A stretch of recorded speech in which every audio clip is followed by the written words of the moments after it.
I guess no one else has been to the AMA. Okay, what were you before this?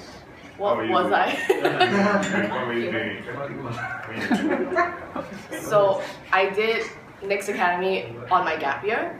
It was my second gap year. So when I was 19, I dropped out of American Degree Transfer Program. For those non-Malaysians or for those who don't know, American Degree Transfer Program is like a two by two kind of program where you do 2 years here in Malaysia and 2 years in the United States. So I dropped out of that because I wasn't interested in the kind of subjects that I was learning and I wasn't challenged. So I dropped out and I started doing a lot of, I guess, getting involved in entrepreneurship. And I was really fortunate, even though Magic had not been founded then, but the Malaysian government was starting to get interested in entrepreneurship. So they were bringing in huge conferences like the 4th Global Entrepreneurship Summit by Barack Obama and the 5th Global Social Business Summit by Nobel Peace Prize winner Muhammad Yunus. So huge conferences. I was a little girl. I was like, what's all this going on? I was volunteering, I was meeting people, and I was getting really inspired, I guess, to chart my own path as well as an entrepreneur. Yeah. How did you get a job in the US? I did not get a job in the US. I'm currently studying in the US at a reinvented university called Minerva. So I guess some context about Minerva. It is a 4-year undergraduate degree, but that's the only thing about it that's traditional. The founder of Minerva wants to reinvent university, so he partnered with the former dean of Harvard and Stanford to come up with a curriculum that is based on the science of learning. So I feel you guys, for those who did a local degree, I know it's all rote memorization, memorizing things, spitting them back out in exams, but Minerva isn't like that at all. It is based on the science of learning, and it is basically teaching you how to think instead of what to think, and it's been a crazy experience so far. Can you walk us through an example of a class through the science of learning? Sure. So we have 4 subjects, and the subjects are based on skills that the founder believes we should have as undergraduates in the real world, which is critical thinking, creative thinking, effective communication, and effective interaction. And all of these classes are based on, I guess, these subjects that are very difficult for me to describe. But basically, imagine this, okay? You are in a Google Hangout. There are about 19 people. All of those people are your classmates. And this system is kind of like a tricked out, Google Hangouts on academic steroids. So, classroom setting, I'm the professor, for example, but I'm not actually physically there with you. None of your classmates are. You're all having this class online using your laptops, right? And so you can still do anything that you would normally do in the classroom, including, for example, if you want to raise your hand. So there's a button where you raise your hand and the professor can see, because you're all on the screen, that, oh, someone's raising their hand, and the professor can call on you. This is an example of what a class is like. So if, for example, if I say, okay guys, break up into groups of 5, you guys will have to scramble and go look for partners. But in the system, it automatically happens because the professor can just click the button and you guys are randomized into groups of 5. So, by the way, their app is built on Ruby, so but it's really cool, and it really enhances the learning experience. It might seem impersonal because people are like, oh, I can't see my professor, I can't see my classmates. But let me tell you, the experience is completely changed. And the stuff that we learn in class, it's really insane. We are first-year students, and a lot of my classmates have 0 background. I'm fortunate to come from the Ruby on Rails bootcamp. But 2 weeks ago, we were coding a machine learning artificial intelligence algorithm. We all first-year students, in our first semester. That is insane. And we have learned so much, even from just the computational science perspective, about how how algorithms work, how artificial intelligence works. It's been all kinds of crazy, and it's been a lot of fun. Do you do any freelance work in the Silicon Valley?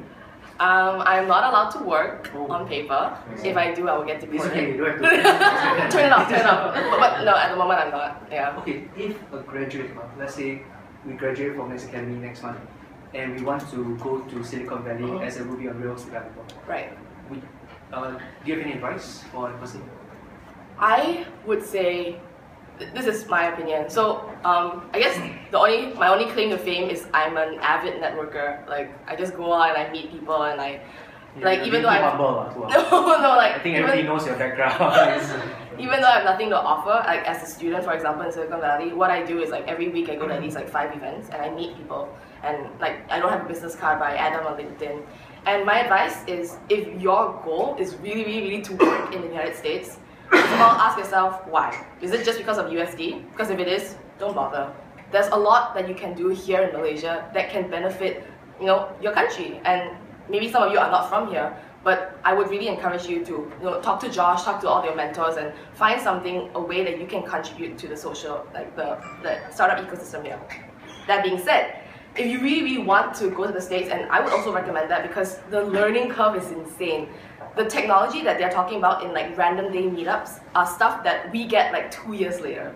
And it's been like such a crazy growth experience. But that being said, if you want to go to the States, get a visa, fly there on a holiday. For the love of God, like, you can even like buy like a conference ticket, but I would advise you not to, because like you can always go to conferences for free if you know how. And have a reason to go to the States, and then when you're there, network like crazy. Meet people. There are like dev meetups, like I think 2 dev meetups every day for like all kinds of languages, like even random ones like that you've never heard of. And just go there, meet people.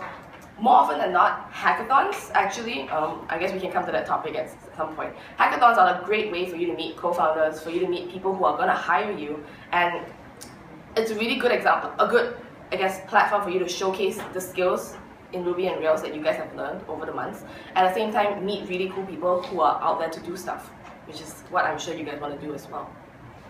Yeah. So after you've met people and done all that, then you start like kind of like hunting for companies that way. Because I think it is easy to do it from here, I guess. There are a lot of like job portals online. But at the same time, if you really want that human connection and if you really want to hustle the hell out of this, go there. What are you planning to do after you graduate? I want to start something. I'm not sure what it is yet. Could be like a startup, could be a social enterprise. I just really want to start something that is aligned with my values of changing education and empowering youth. And yeah, just creating something that makes the world a better place, as ironic and cheesy as that sounds. Yeah, so for some of us who haven't been to a hackathon before, can you share your experience there? Sure. What do you guys want to know about a hackathon? How to win. How to win? I can tell you about that. What's the secret? What's the secret? Okay, a hackathon. So, let me just say this. I know this is being recorded, but hackathons are just glorified business competitions. And I know no one wants to hear that, but it's true. At the end of the day, no matter how beautiful and how awesome your app is, everything's functioning, which is pretty crazy, right? If you think about it, in 24 hours, you're building a beautiful functioning app. You're not going to win unless you have an amazing pitcher, or pitch person. So, the pitch is what sells the judges your idea, your vision. Your app could be beautiful and could explain itself to the judge, but they don't care. They want to know how it's going to make money. They want to know how you're going to bring it to market. They want to know, how you're going to expand your team and do all this crazy stuff that you don't think about because you're busy coding the whole night away.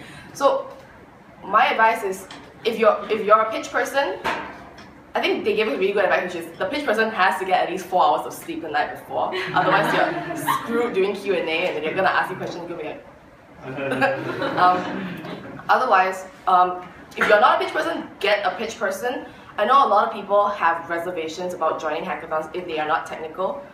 When I joined my first hackathon, I was still not technical. Like, I was only like week 3 here, and like, even though I kind of understood like the basics, there was no way for me to build an app on my own. But at the same time, like, I was very fortunate to have like a team of semi-seasoned developers, and like, because I've been pitching or like public speaking since I was like 7, so like I had that background at least. Like, that was my one contribution to the team. And don't look down at that. Like, a lot of people, they're like, okay, so this is the next thing. You click go, and then that is not a demo. Well, I guess that is a demo, but that's not how you're gonna win. in my experience, when I pitch at a hackathon, I have a script that is written word for word that I read out of in the most engaging way possible, so that I would stick to the time. Because at a hackathon you get like 2 minutes to pitch, and like so that I stick to the time limit and I make sure I get all the points I want to cover across. So some people might say, oh, you're reading from a script, like that seems unprofessional, that seems like you're not engaging. Trust me, that is a lot better than, so I think the next thing that I have to do is, like, you're not gonna win that way, okay? That's what I would say is like the main thing that you can, like, the main way to win a hackathon, like your pitch. Other questions? How's the brainstorming session like? I mean, yes, definitely the pitch is one thing, but if you have a really bad idea. Oh, okay. I hate that this is being like recorded. So, if you want to win, okay, do not do an idea that has been done to death. Especially in Malaysia, we think, oh, this is such a brand cool new idea. But when you go to the global stage, people have heard it like a bajillion times. So don't try to go for the new, try to go for the you. Oh, I just came up with that. That's a good line. What does that mean? We come from a very, very interesting position. We are living in a third world country, and yet we have access to the internet, we have access to good infrastructure, we have access to like entrepreneurs who fly in because of courtesy of magic, right? So we do have that exposure, but they don't know about us. We know about them, but they don't know about us. So we can read TechCrunch, we can read all kinds of blogs, and we can learn the latest technologies, but no one's going to be reading about the latest social problems in Malaysia, for example. So that is the edge you have. I guess a use case would be like the latest like MastersofCode win. So the idea sparked from when Daniel, our team leader, he was talking to a bunch of like, he was talking to his maid actually, and like he was like just like chatting with her, teasing her, and like how many people can say that? I think like in America no one talks to their maid, you know. So like he was just chatting with her, and he was like, oh crap, like I had no idea that, you know, in her previous life she had been abused by her employer. And this like sparked a huge like kind of like research frenzy where he was like just looking at, oh, no, how can I like get a better understanding of like this situation. And as we did more research, the more we found that, oh, okay, so this is actually a very, very big problem that is not only like available to, that doesn't only apply to just Malaysia, but it also applies to like Southeast Asia and even the world, like other countries. So we realized that even though people in the United States, whatever, might not understand our market, we did. And all we had to do was prove to them that as locals, we have the potential and the ability to address this market better than anyone else could. If some entrepreneur flew in from Silicon Valley today and said, I want to revolutionize the maid industry, he would have no idea, you know, how to do that. But as people who, for example, grew up with maids and people who worked with them, who know maid agencies, who can speak Bahasa, like all these things contribute to solving a local problem that has the potential to really make a difference. And that is what, especially if like the hackathon is sponsored by a big brand, that is what they want. It's the publicity, it's the fact that they can put their name out there and say, hey, we built, you know, really cool products at this hackathon, but at the same time we are changing the world. And that is like perfect CSR material. Like every company wants to be associated with that. So always think about how your idea will look in a headline, basically. Like if you win, does it have the potential to really blow people away? In that sense, that's the brainstorming thing that you should do. Cool. Yeah, you guys were working in a team. There was a very short time together. Yeah. To come up with the solution. There are a lot of challenges, and if there were, how did you actually overcome them? Like challenges in working as a team or challenges in coming up with the idea? In the team, because I'm sure it was very intense, you know, Yeah. that few days. Yeah. So were there any conflicts? Oh, always, all the time. Daniel and I can't stop arguing. Like, What? shout out to Daniel. We are probably like the worst co-founders in the world because we're always arguing. Ken would agree. But for every argument that we had like twice the laughter, and I think that's really important. More than anything, first of all, don't join a hackathon with people you had just met. You could. It's a great experience. I did that when I did TechCrunch Disrupt. That was like really dumb experience. Like I was like, la la la, I don't know anyone here. I'm just gonna join a random team.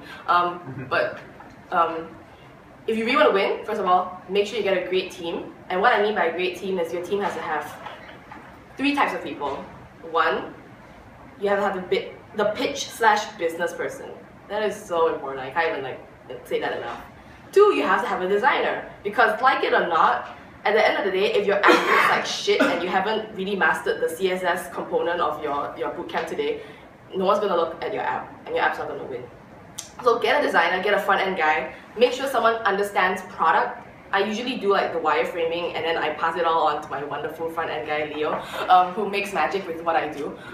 But that's very important, the user experience. And 3, obviously, the developers. So fortunately, unfortunately, a lot of hackathons don't even care if your app is working. So your backend is usually like nothing. But all front-end stuff, like JavaScript, jQuery.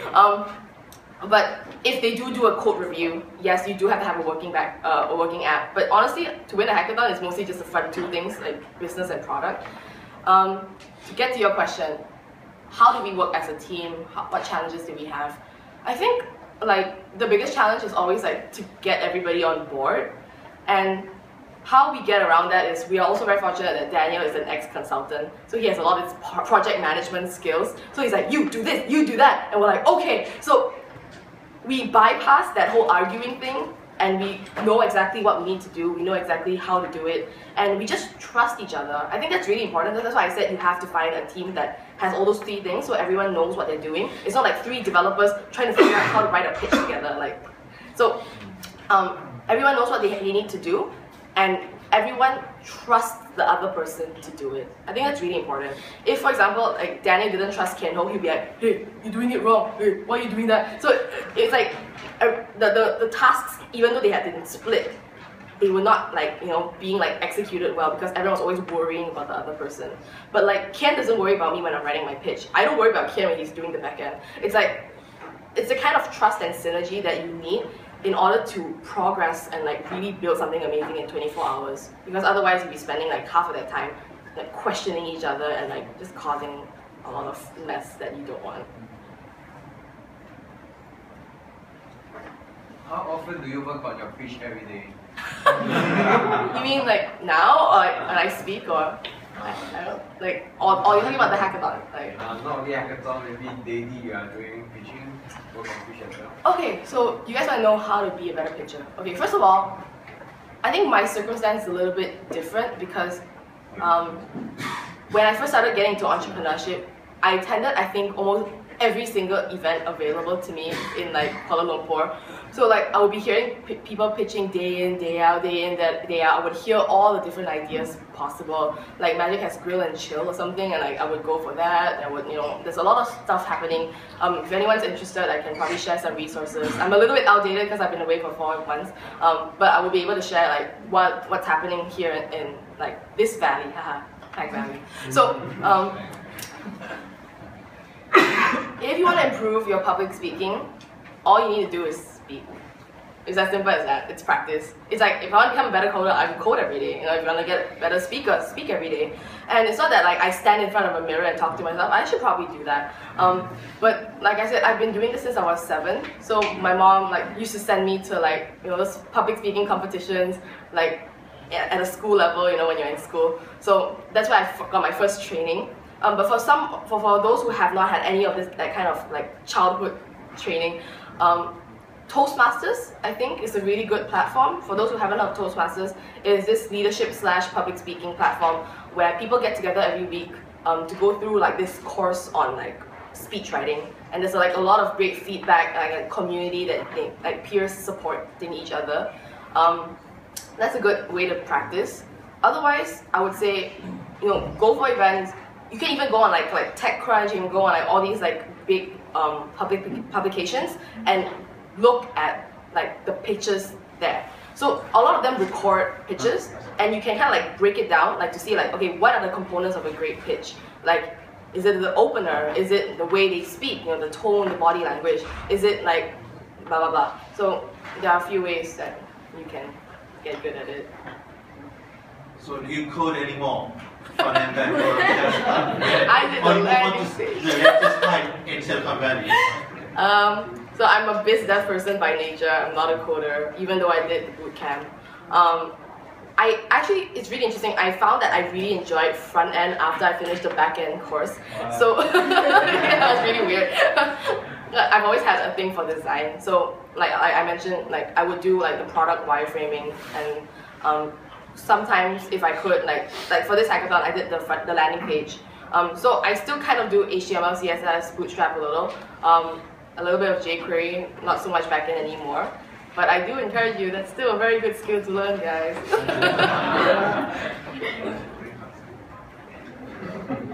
What would you say the key differences between Silicon Valley and Klang Valley? I mean, you attended a lot of events here. Where do I start? I guess the top three key differences. I mean, you attend a lot of events there, a lot of events here. Yeah. First of all, it's the free food. Like, events there, a lot of them are paid, but if you know how to play your cards right, you can get in for free. But those events are crazy. You have like wine, cheese platters, like pizza buffets. That's the key difference, man. Like the kind of food that's available at those like conferences and events. Like, I basically don't spend on food because I just go to events and eat for free every day. Yeah, that's tip 101 on how to survive in Silicon Valley. The second is, I think I mentioned this already, like the content.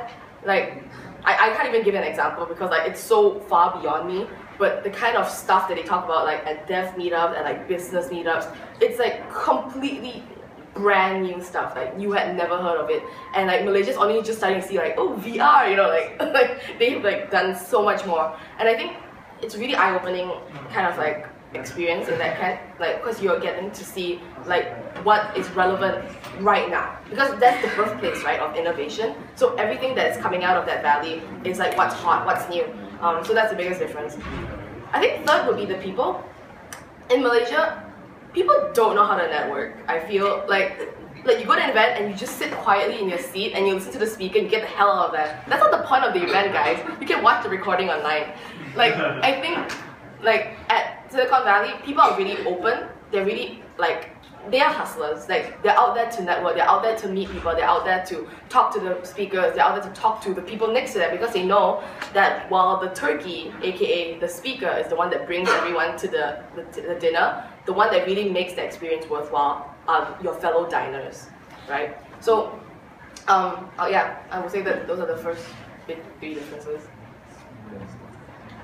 Since you have joined some of the program activities, can you recommend some which you think is very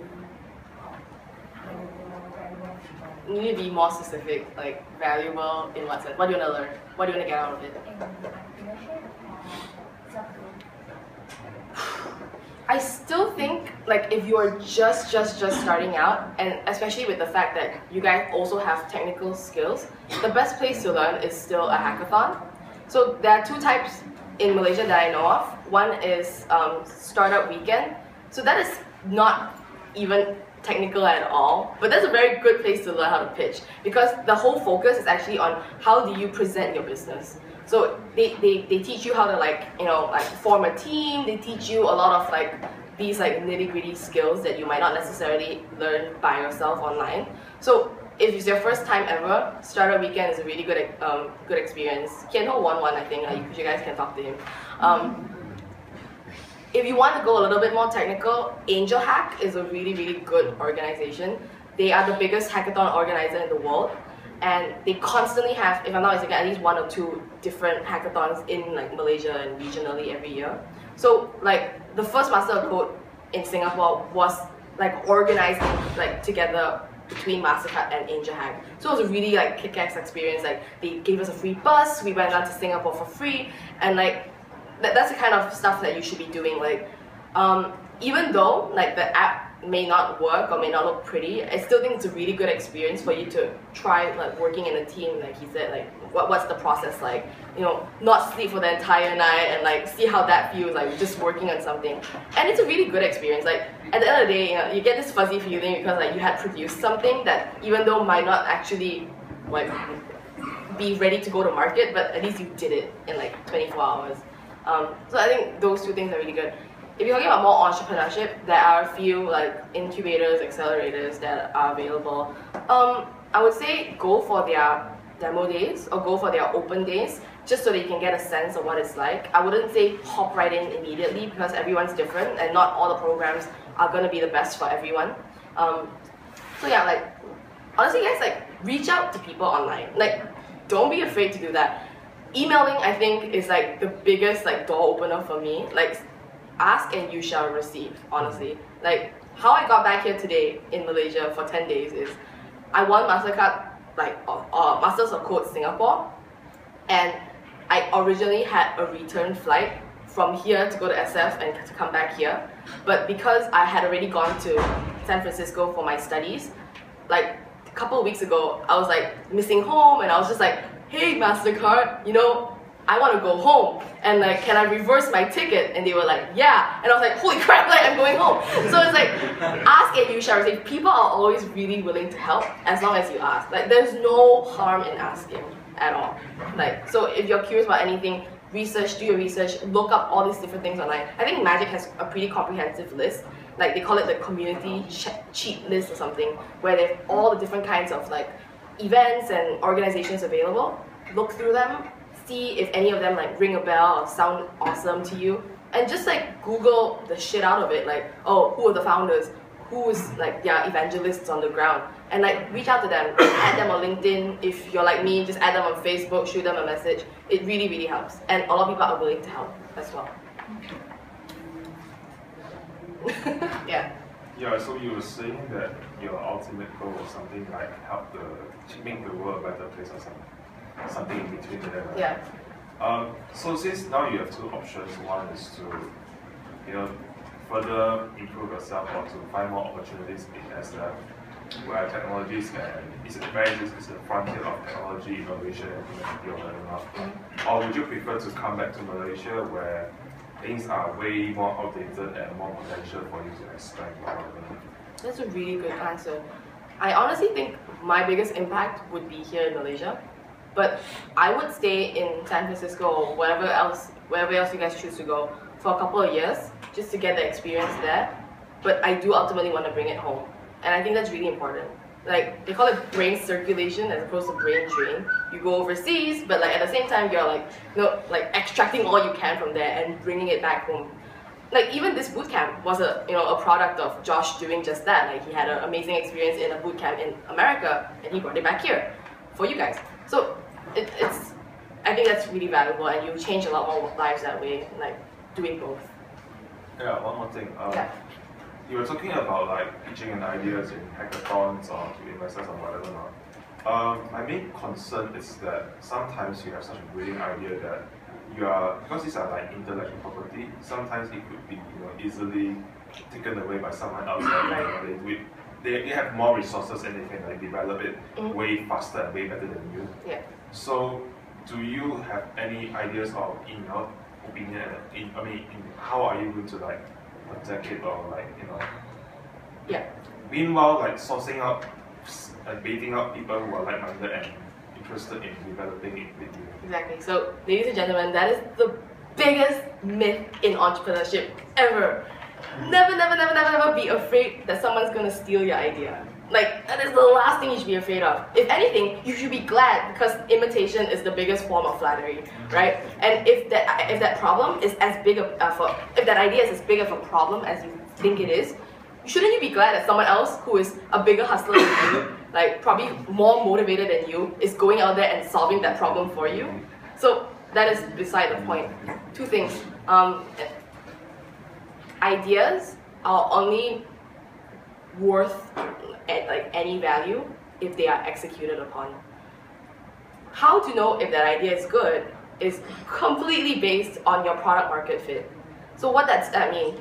Often you think it's an amazing idea in your head and you talk to all your friends and they're like, yeah, that's damn cool, but at the end of the day, who's gonna pay for it? It's your users, it's your customers. So if you're not going out there, if you're not telling it to people, if you're not pitching it to your random customers at the street, you're never gonna know if that idea is really as good an idea as you think it is.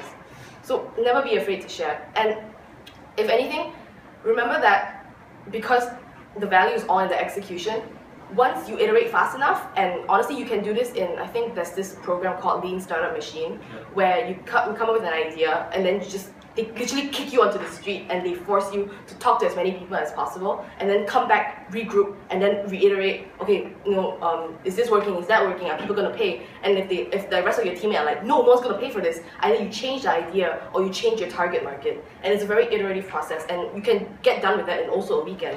So that's what Lean Startup Machine is trying to prove to you, that you don't need years or like months to like validate an idea. You can literally just like get out there and like validate it in a weekend.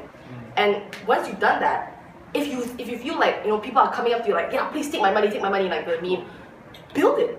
Like the next week, like start building it. Like get people, like you're a developer now, you can build your own ideas, right? And like that is the beauty of it. Like if you find an idea that you think is so important that like people are gonna steal it, build it yourself. Talk to people, make sure it's something they want, and then build it. Like that's all there is to it. Don't think too much about it. Like startups are such a hot thing right now that everyone's like, oh, I'm just gonna steal my idea is so important, but your ideas are crap, guys. Like, ideas are worth crap unless they're executed upon. I've learned this the hard way, and telling you the truth, it's completely true. Yeah. I'm not sure whether is it okay to ask, but can you do a sample of your pitching? Oh my god. I can, actually. I have it in my... I have to read it, but... and there's no demo. It can't go demo.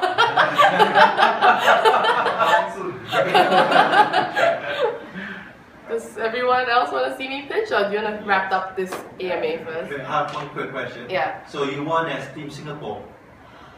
That's the saddest part. So, okay, just some context. It's not that we want to be Team Singapore. In fact, when they announced Team Singapore, like 4 Malaysians, 1 Indonesian, were like, oh, that's us! That's us! That's how little affinity we have with Singapore. But yeah, actually, Masters of Code, what they did is MasterCard identified these like hot spots or regions around the world, and like all the surrounding countries flocked to that one region to compete for like the title in that region, and then all the regional winners came together for the grand finale. Yeah, so it just so happened that they don't have a Malaysian presence, they don't have an Indonesian presence, whatever. They chose Singapore, so we went to Singapore, we won Singapore, and then they were like, oh, now you're Team Singapore, and we're like, great. Like, yeah. Okay. Any more questions? If there is no more question, then she will pitch for you guys to see. Yeah.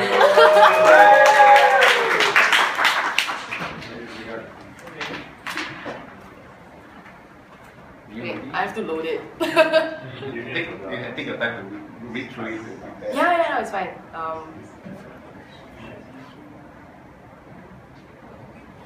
Do you have to record this part, Audrey? Well, it's okay. I mean, yeah, it's fine. A lot of people is taking like. Oh yeah?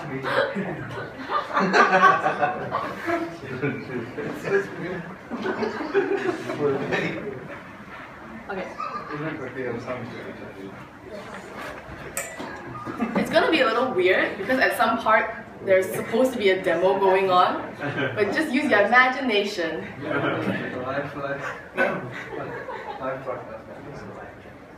Okay. Yeah? Should I start? Oh, are you timing me? Okay. 3 minutes. Whatever.